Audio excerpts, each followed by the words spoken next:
Hi everybody, I want to give you today in this very short video a quick glance into the future of maybe what holds the near future in plan for the South African Department of Home Affairs, and I want to also update you on the Digital Nomad Visa, the tech startup visa, and potentially an important change for the retirement visa.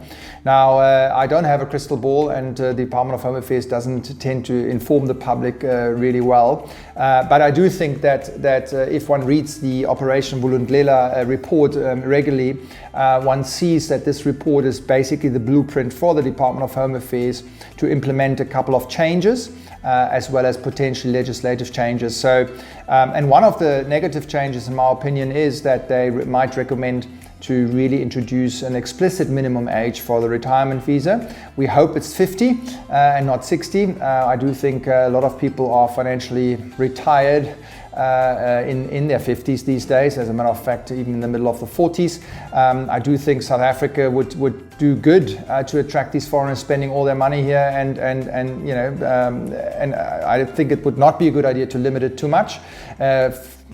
In my experience, the danger that people retire and then start working here again is very minimal, because most people who have 40,000, 50,000 Rand a month available tend to not really want to work, especially not for the low wages here in South Africa.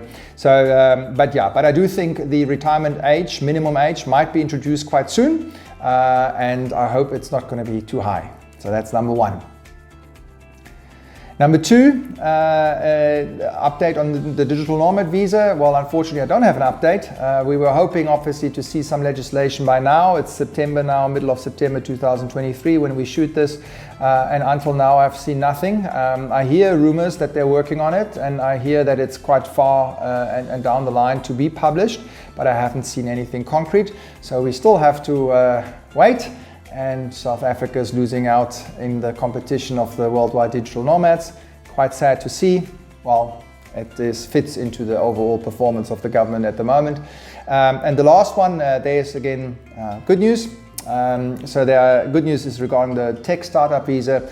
I do think that that's on the cards. Also, not much of a crystal ball here. Operation Vulundlela says we want to have a tech startup visa, and I do think the question will only be what it will be. Will it be for the entrepreneurs starting an app? Will it be a scaling up, so a growth visa to potentially get foreign workers in the tech industry much easier?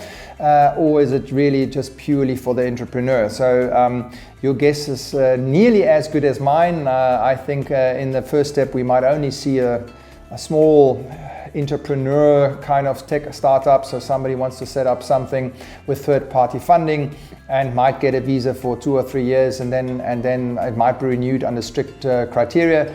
I do not think that yet the systems are in place to really look at scaling up or some sort of tech startup visa like in France or the UK, that when you are registered with an incubator or funded by a certain VC, that you then automatically qualify in this category. I'm not sure if our government really wants to relinquish this kind of checks and balances to private organizations. So I have my doubts there, but they do talk about it, they do sit on it, so things are happening in the background. Nobody really talks positively about, and I think that is positively, because better to have a tech startup visa in what's kind of final version.